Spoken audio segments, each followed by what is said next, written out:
Il est l'heure du journal sur la télévision togolaise. Madame, Monsieur, bonsoir. Et voici les titres de cette édition. Ce 18 novembre sont célébrées les statistiques sur le continent africain. Une occasion de rappeler une fois encore ces normes, l'importance de ces normes dans l'élaboration des politiques de développement de chaque pays. Et puis, l'université de Lomé a réouvert ses portes ce lundi pour une nouvelle année universitaire. Année marquée par des innovations introduites dans le fonctionnement du temple du savoir, des innovations que vous découvrirez donc dans le courant de cette édition. Voilà donc pour les titres. L'arbitrage comme instrument privilégié de règlement des différends contractuels. C'est ce que veut faire justement ces dernières années l'OHADA. Et depuis ce matin, les magistrats togolais découvrent cette nouvelle disposition. Les détails dans ce reportage signé Antoinette Omao. Va voir. Adopté le 23 novembre 2017 en substitution au test initial du 11 mars 1999, le nouvel acte uniforme de l'OHADA relatif aux droits de l'arbitrage intègre en son sein de nouveaux fondements à l'arbitrage. Il donne une place de choix aux modes alternatifs comme réponse qualitative au règlement de litiges entre opérateurs économiques. Sur les principales réformes, on va dire que l'arbitrage OHADA a étendu son champ d'application. On a introduit l'arbitrage d'investissement dans l'arbitrage OHADA. Avant, l'arbitrage OHADA se fondait uniquement sur l'existence d'une convention d'arbitrage entre deux ou plusieurs parties. Et donc, c'était uniquement l'arbitrage commercial, l'arbitrage international et l'arbitrage, sur des matières disponibles. Il y a un certain nombre de réformes aussi qui portent sur la composition du tribunal arbitral. D'un côté, dans l'arbitrage OHADA, par exemple, de l'acte uniforme, si les parties ne s'entendent pas sur la désignation d'un arbitre, eh bien, cet arbitre doit être désigné par le juge étatique. Avant, le juge étatique disposait d'un délai de 30 jours pour pouvoir accorder les équatures. Aujourd'hui, il n'a plus que 15 jours pour rendre l'ordonnance des équatures. Et le nouveau test dit par exemple que si dans ce délai le juge étatique ne rend pas l'ordonnance des équatures, il est réputé automatiquement exister. Et la partie qui souhaite contester cela doit aller directement devant la CCJA. Et donc, les opérateurs économiques ont intérêt à utiliser l'arbitrage comme mode de règlement de leur litige d'affaires. L'adoption de ce test permet à l'OHADA de franchir de nouvelles étapes dans la sécurisation juridique des activités économiques et le raffermissement de la confiance des investisseurs. Il est question de vulgariser les innovations contenues dans l'acte uniforme revisé aux différents acteurs. La loi instituant le tribunal de commerce a mis un accent particulier sur les modes de règlement alternatifs des différends et a donné même la possibilité aux justiciables, lorsqu'ils optent en début des procédures, si le justiciable fait ce choix, une partie des frais consignés lui sont retournés. La loi le dit, un arrêté du ministre de l'économie et des finances prévoit les modalités de cette restitution. Le nouvel acte uniforme va renforcer la transparence, la célérité et l'efficacité des procédures arbitrales dans l'espace OHADA. L'acte améliore surtout la nécessité d'arrimer la nouvelle norme aux meilleurs standards internationaux en matière de règlement des différends dans le respect du contexte spécifique de l'espace communautaire africain. Ils ont 6 jours pour se familiariser avec le matériel d'enrôlement des élections comptant pour la présidentielle de 2020 au Togo. Eux, ce sont les opérateurs de saisie 3365 pour cette deuxième vague qui ont démarré leur formation ce matin du côté du lycée scientifique de Lomé. Et le président de la CENI les a surpris en pleine formation. Ferdinand Yassoua pour le compte rendu. Les préparatifs vont bon train pour la présidentielle de 2020 au Togo. Ici, les opérateurs de saisie sont en séance de formation sur le matériel d'enrôlement des électeurs. Pour cette deuxième vague, ils sont 3365 convoqués pour 6 jours de formation. Une délégation de la Commission électorale nationale indépendante CENI, avec à sa tête le président Tchambakou Ayassor, est venue constater de visu le déroulement de la dite formation. Occasion également pour prodiguer d'utiles conseils aux opérateurs de saisie. Les opérateurs de saisie, comme on les appelle OPS, sont l'équipe technique, le maillon qui, dans le processus électoral, est chargé le jour venu de l'enregistrement des électeurs, des demandeurs à l'inscription pour l'élection. Ils ont à leur disposition pour le travail à accomplir un kit constitué d'un appareil et un ensemble de fournitures et d'outils. Il faut nécessairement qu'ils soient en mesure d'accueillir chaque demandeur qui se présente, de le mettre en condition de pouvoir se sentir à l'aise pour s'enregistrer et surtout qu'il soit en mesure de repartir avec sa carte électorale. La formation en cours pour chacune des vagues dure 6 jours. La dernière était de lundi à samedi. Celle-ci également commence aujourd'hui et se poursuivra jusqu'à samedi. Nous venons de parler aux opérateurs de saisie pour appeler leur attention sur leurs responsabilités dans le cycle de l'administration du processus électoral. Leur responsabilité est importante parce que c'est eux qui sont directement en contact le jour de la révision ou le jour du recensement. C'est eux qui vont accueillir les demandeurs à l'inscription. Au dernier Conseil des ministres, le gouvernement a acté la révision des listes électorales, révision qui se tiendra du 29 novembre au 1er décembre prochain. Et pour la première fois, les Togolais de la diaspora seront également concernés par ces opérations, et ce, à travers les commissions électorales d'ambassades indépendantes créées à cet effet aux États-Unis, en France, au Gabon, en RDC, au Nigeria et au Maroc. La CENI se dit prête quant à ce qui concerne la logistique. La CENI travaille sur la base de la loi électorale comme premier instrument. La CENI travaille ensuite sur les décisions prises par le gouvernement pour le déroulement du processus électoral, là où c'est du ressort du gouvernement. La CENI interacte avec l'ensemble des acteurs impliqués dans le processus électoral pour s'assurer que ce processus électoral se déroule de la meilleure façon possible.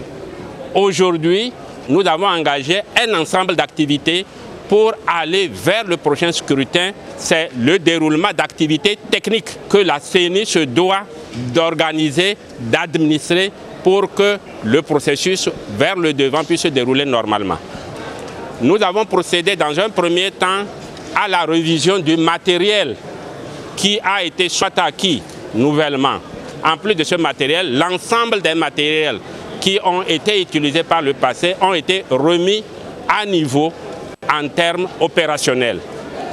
Au-delà de cette mise à niveau du matériel, nous avons eu la préoccupation de nous assurer que ce matériel est opérationnel effectivement et on peut être confiant d'aller vers la révision ou le recensement. Pour rappel, les opérations de révision des listes électorales se tiendront du 29 novembre au 1er décembre prochain sur toute l'étendue du territoire national et dans la diaspora. Le président de la CENI appelle tous les Togolais à se faire enrôler le moment venu. Je vous le disais en titre aujourd'hui, 18 novembre, la communauté africaine célèbre les statistiques. Elles permettent, entre autres, aux gouvernants de planifier des actions de développement au profit des populations. Quel est alors l'impact des statistiques sur le développement socio-économique des États? Les réponses dans ce dossier signé Luc Assis. C'est le miroir du développement. Les statistiques reflètent ou fournissent des données nécessaires sur un secteur d'activité précis. Ces données recueillies et présentées donnent un aperçu de l'évolution du secteur, les goulots d'étranglement et les actions à entrevoir. Elles permettent donc aux gouvernants de penser le développement du pays en faisant une planification juste, en se basant sur les données disponibles. Les statistiques sont incontournables. De bonnes statistiques donnent des orientations pour un bon développement. Donc la mise en œuvre du PND, si cette mise en œuvre sera efficace, c'est parce qu'il y a des statistiques fiables qui indiquent où aller. Et à partir d'où on a quitté et vers où il faudra donc aller. Donc les statistiques sont très fondamentales. Tout le monde est statisticien, mais on ne le sait pas. Alors quand vous prenez par exemple un papa à la maison qui a 10 enfants, pour faire son projet à la rentrée scolaire par exemple, s'il oublie un enfant, c'est grave. Si maman, en faisant sa cuisine, oublie un enfant, ça veut dire que l'eau qu'elle a mise dans sa marmite pour préparer la pâte, c'est mal jugé. Et donc, c'est des statistiques. Il faut maîtriser la statistique, avoir des statistiques fiables pour un bon développement. Le 18 novembre de chaque année, les populations africaines célèbrent les statistiques. Occasion pour les spécialistes de ressortir leur importance et les méthodologies utilisées dans l'exercice de leurs tâches. Nous jouons pleinement notre rôle parce que nous utilisons des méthodologies bien adaptées pour produire les statistiques de qualité. Et cette année particulièrement, le thème est porté sur les déplacés dans nos pays qui ne sont pas bien gérés. Alors, ce que nous programmons faire cette année, c'est dans la région des Plateaux que ça va se célébrer. Nous avons choisi de faire cette célébration de façon tournante parce qu'on a constaté que la sensibilisation manque à l'intérieur du pays. L'Institut national de la statistique et des études économiques et démographiques, INSED, est la structure chargée de cette science au Togo. La journée sera célébrée le 25 novembre prochain en différé à Tapamé. C'est le retour dans les amphis des facultés, écoles et instituts à l'Université de Lomé ce lundi. Le campus grouillait de monde ce matin, comme l'ont constaté Ulrich Amega, Kwasigli et Abidi Niasingbe. Il y a encore quelques mois, Nadia était encore une simple bachelière. Dès ce matin et pour la première fois, elle découvre le campus universitaire en tant qu'étudiante. Cette année, je veux donner le meilleur de moi-même. Je fais la faculté des sciences en mathématiques. Donc, des gens disent que c'est difficile, c'est façon. Je veux me surpasser, montrer à ces gens-là que c'est pas du tout difficile. Ouais. C'est le premier jour de la reprise des cours à l'université de Lomé. Dans certaines amphis, l'ambiance est déjà laborieuse. Partout, on se presse pour ne pas rater les premiers cours. Devant cet amphi, l'attroupement est illustratif. Beaucoup ne veulent pas se faire rattraper par le temps. Aujourd'hui, on a commencé à partir de 7 heures par suivre le cours de comptabilité. Oui. Après la comptabilité, on a un cours de marketing. Sinon, au niveau de l'inscription, on l'avait fait depuis les vacances. Oui. Parce que nous, on était les anciens. Donc, on a tout fait pendant les vacances. Comme vous le voyez, l'ambiance, c'est immense. Oui, tout le monde passe de gauche à droite. Et on voit qu'il y a d'autres personnes qui regardent les emplois du temps. Les emplois du temps sont déjà sortis il y a un peu de temps. Et il y a d'autres qui suivent déjà même les cours. Ils sont près de 60 000 étudiants, anciens comme nouveaux, à prendre d'assaut les amphis ce lundi 18 novembre. Au niveau des structures d'accueil, les dispositions ont été prises pour assurer une bonne rentrée universitaire 2019-2020 aux étudiants. Et le campus universitaire présente un nouveau visage depuis plusieurs mois déjà. Des innovations dans les infrastructures, mais également pédagogiques. Qu'y a-t-il donc de nouveau à l'université de Lomé cette année? Carmen Madji Akakpo nous en fait un rappel ce soir. Chaque année, l'université de Lomé accueille près de 60 000 étudiants venant de tout horizon du Togo et aussi des étudiants de plusieurs pays africains. Elle est composée de 4 centres d'excellence, 6 écoles, 6 facultés et 6 instituts. Pour l'année académique 2019-2020, la présidence de l'université a tout mis en œuvre pour offrir aux étudiants une formation de qualité. L'ouverture de la filière de l'odontostomatologie à la faculté des sciences de santé en est une illustration. Nous avions eu à lancer de nouvelles filières. Nous avons eu à lancer la licence en chinois, ce qui n'existait pas avant, pour permettre à ceux qui veulent vraiment de se perfectionner et d'étudier la langue chinoise. Nous allons également ouvrir 2 licences à l'Institut des métiers de la mer, I2M. Cet institut a été lancé il y a 2 ans, mais on n'a pas pu démarrer. Nous allons au moins continuer par enseigner autrement. Donc de la même manière, nous exigeons également des étudiants que ceux-ci ils apprennent autrement. Puisque vous êtes sans savoir que nous sommes dans le système LMD. Et donc dans ce système, avec toutes ces exigences, il va falloir vraiment que tout le monde s'adapte pour qu'on puisse avoir de très bons résultats. Quand on enseigne autrement, il faut également évaluer autrement. Et évaluer autrement, nous avions également instauré l'évaluation par des QCM autocorrigés. L'administration de l'université de Lomé est structurée en 11 pôles de direction. Elle s'est organisée pour servir les cœurs de mission de l'université, formation, recherche et vie de campus. Nous avions rénové les cités, puisqu'il faut que les étudiants quand même dorment quelque part. Donc les cités A et B qui ont été rénovées depuis l'année dernière.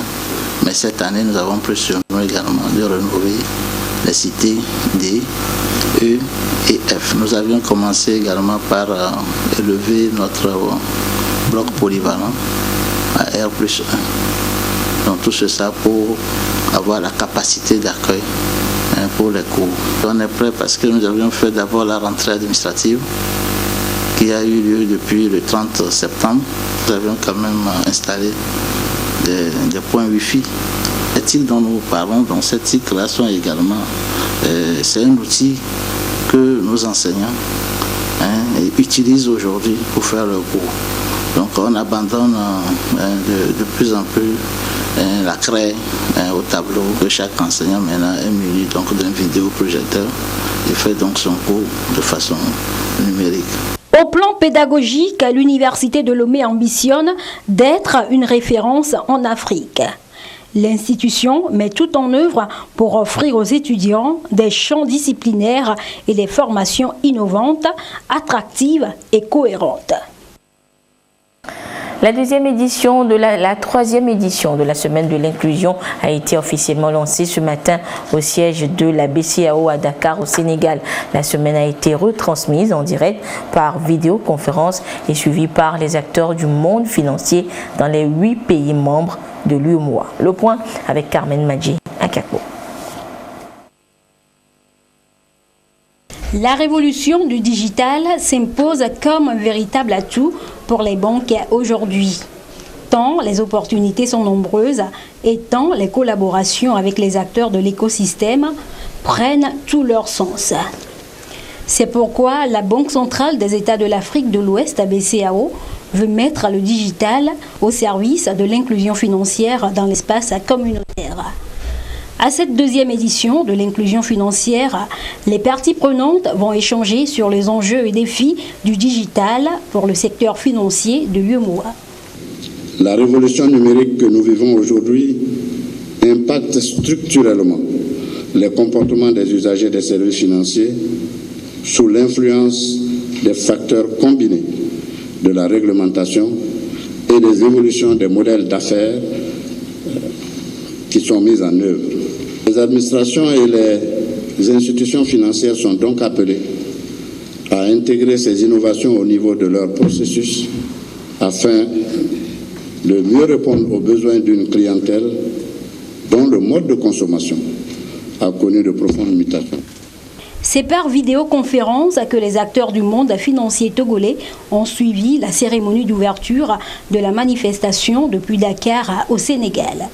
Ils apprécient à juste titre l'initiative de la BCEAO. Nous sommes à l'ère de la digitalisation et ça permet d'avoir un outil formidable pour accélérer la croissance financière en Afrique. Donc notre participation cette semaine, c'est pour effectivement appuyer l'initiative de la BCAO et puis réfléchir à tous les mécanismes qui permettent d'atteindre cet objectif. Nous travaillons énormément déjà pour faciliter l'accès de nos services au plus grand nombre.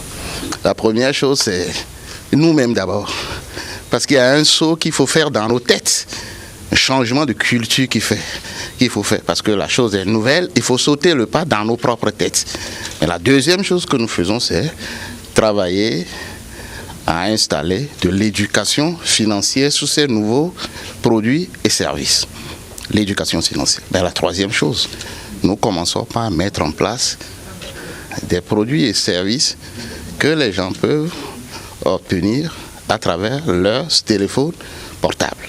Parce que pour nous, c'est un gros enjeu, un enjeu de développement de chiffre d'affaires, mais un enjeu surtout de service le plus de personnes possible.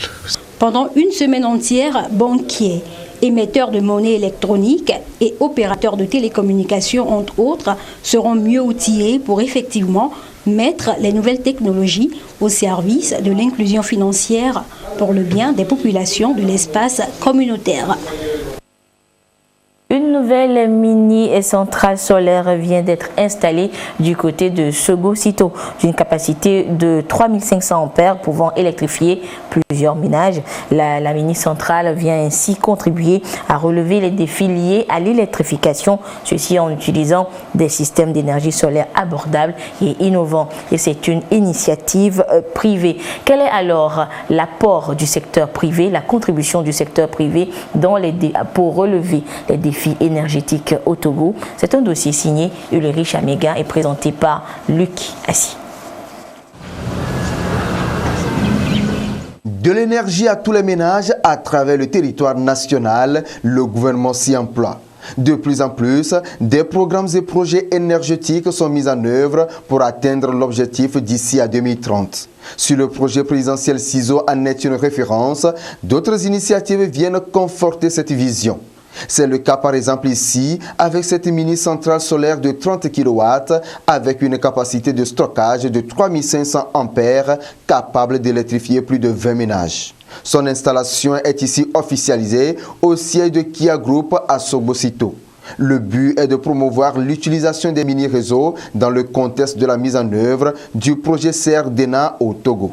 La fonction de cette centrale sera essentiellement pédagogique.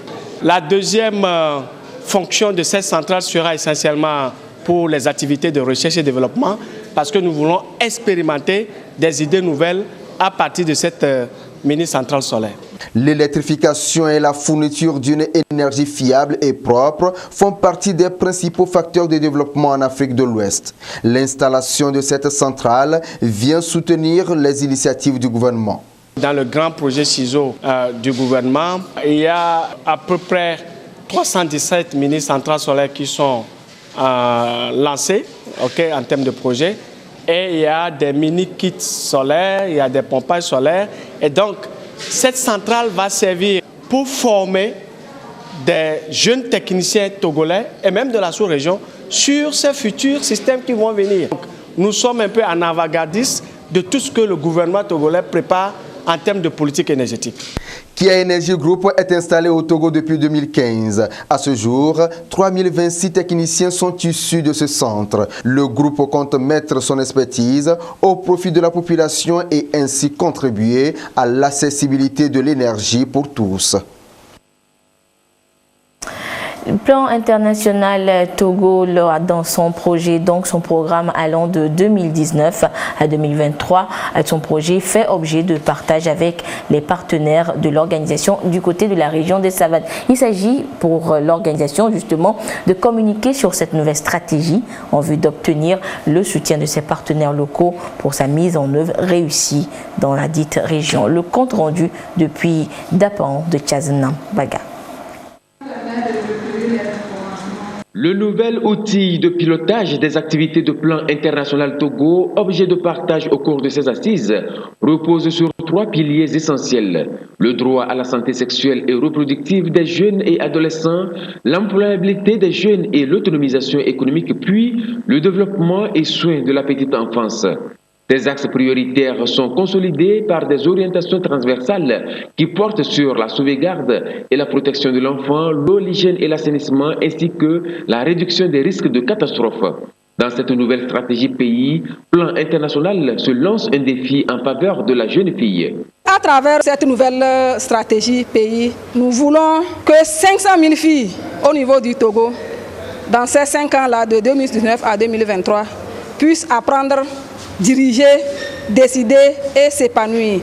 Nous voulons trouver des organisations et mouvements de filles très engagées. Nous voulons avoir des filles qui ont développé vraiment leur leadership pour contribuer efficacement au développement de ce pays. Défi ambitieux certes, mais noble, et Plan International Togo y croit. Voilà pourquoi l'organisation mobilise l'ensemble de ses partenaires étatiques et des acteurs de développement local des savanes à travers ce partage pour l'atteinte de ces objectifs. Il est aussi question de recueillir leurs avis pour une meilleure mise en œuvre de cette stratégie pays. En tant qu'organisation qui s'occupe des droits des personnes handicapées, pour dire qu'on ne peut pas atteindre l'égalité dès qu'il n'y a pas l'inclusion. Et l'inclusion, pour moi, j'ai vu que le plan a pris en compte les 500 000 filles. Quand on dit filles, il y a aussi les filles handicapées. Donc pour moi, je me dis que quand on dit filles, donc dans la mise en œuvre, nous allons faire en sorte que le quota donc, par rapport aux filles en situation de handicap soit pris en compte. L'autre temps fort de cette rencontre est la présentation des résultats du sondage effectué cette année et qui a permis à certains partenaires d'évaluer Plan International Togo. Le préfet de Tone a exhorté l'ensemble des partenaires à accompagner la mise en œuvre réussie de cette nouvelle stratégie pays afin de relever les défis de développement communautaire et de prise en charge des personnes vulnérables. Remise d'équipements agricoles à 10 groupements de jeunes maraîchers à Mango. Il s'agit de motopompes qui vont accompagner ces jeunes dans leurs activités, surtout de production de contre-saison. Et c'est un geste d'un cadre du parti Unir de la localité. Le compte rendu avec Chazenam Baga. Ils sont 10 groupements de maraîchers de Mango à bénéficier de ce don de motopompes. C'est un geste de El Hadj Ouattara Youssef, DG par intérim de la Lonato, cadre du parti Union pour la République Unir, qui veut accompagner ces jeunes et femmes de Mango qui ont choisi la voie de l'apaisement, de la coexistence pacifique et du développement en se consacrant dorénavant à l'agriculture afin de tirer un maximum de profit du plan national de développement PND 18-22. Maintenant, la jeunesse même a vu que nos terrains sont nos richesses. C'est pourquoi les jeunes sont descendus au fleuve pour faire les jardins. Ces motopompes viennent appuyer ces jeunes pour pouvoir mieux travailler. Ce don qui intervient en ce début de saison sèche, période propice au maraîchage et à la culture de contre-saison, est très apprécié par les bénéficiaires. L'année passée, je me suis jeté dans le jardinage, je n'avais aucun moyen, j'avais tous les problèmes. Cette année, je pense que je vais faire mieux. J'ai envisagé faire même 2 hectares. 1 hectare oignon, 1 hectare piment. Donc, je pensais à motopompe. Donc, son don-là est la bienvenue. Ça doit me servir. Je remercie d'abord le président de la République, et après, je remercie le DG. Nous faisons les carottes, le piment, à demain, le gombo. La motopompe va nous servir à arroser ces légumes. Nos remerciements vont au président de la République, son Excellence M. Faure Eswazina Gnassingbé, qui chaque jour ne se fatigue pas de nous. La ville de Mango revient de loin en termes de paix et de tranquillité. Et il n'est pas question de laisser l'oisiveté venir remettre tout en cause. Voilà pourquoi le maire de la commune de Loti 1 a salué ce geste qui vient consolider le vivre ensemble avec des activités de développement. Pour pouvoir faire usage même des motopompes, il nous faut la paix. Et cette paix, nous l'avons déjà grâce à la politique du chef de l'État, son Excellence Faure Eswazimana Gnassingbé. Aujourd'hui, nous disons merci au chef de l'État pour avoir fait confiance à un fils du milieu qui nous vient en aide. Nous promettons qu'aujourd'hui et demain, la population est derrière le chef de l'État qui pense toujours à nous. Les bénéficiaires sont invités à faire bon usage de cet équipement afin d'élargir leur superficie pour produire davantage et aller vers la transformation, voire royale, pour augmenter leurs revenus. Les autres cadres et aînés de la ville de Mango sont exhortés à emboîter le pas à l'heureux donateur. Préserver donc la paix pour un développement durable, c'est également l'essentiel de message des courts-métrages du comédien Yovo Ankouche alias Chessman, des courts-métrages projetés samedi dernier à Lomé. Sonia Amenikpo et Innocentia Anyama nous les font découvrir. Au cours de ces dernières années, le Togo a fait d'énormes progrès en termes d'infrastructures routières et sociaux de base. Le pays attire de plus en plus des investisseurs. Des mécanismes ont été mis en place pour promouvoir l'entrepreneuriat des jeunes et lutter contre le chômage. Ces avantages, on les doit à la politique de paix et de développement prônée par le chef de l'État, Faure Eswazimana Gnassingbé, depuis son accession à la magistrature suprême. Yovo Ankouche alias Chessman, comédien de profession dans cette vidéo court-métrage, salue la simplicité, la disponibilité et l'esprit d'ouverture dont fait montre le président de la République pour asseoir un climat de paix qui lance le pays aujourd'hui sur la route de son émergence à l'horizon 2030. Je voudrais humblement appeler à travers ce film dire merci à son Excellence, Monsieur le Président de la République, Faure Eswazimana Gnassingbé. Quand nous avons la tolérance, nous pouvons vivre ensemble. Et quand nous vivons ensemble, dans l'unité, nous pouvons construire ensemble. Et ça donne le développement. Nous sommes toujours ensemble, et s'il arrive que l'un offense l'autre, il faut qu'il pardonne. Il faut que nous nous acceptons tels que nous sommes. Et là, nous allons gagner la paix. Et avec cette paix, nous aurons un grand développement. Et aujourd'hui, avec les grandes ambitions du chef de l'État à travers le PND 2018-2022, le chantier de l'émergence du Togo avance. Le jeune artiste lance donc un appel à la jeunesse togolaise et à la population à soutenir sans faille le chef de l'État dans sa vision réformatrice du pays. Ceux-ci devraient passer par leur voix au parti unir lors de la présidentielle de 2020.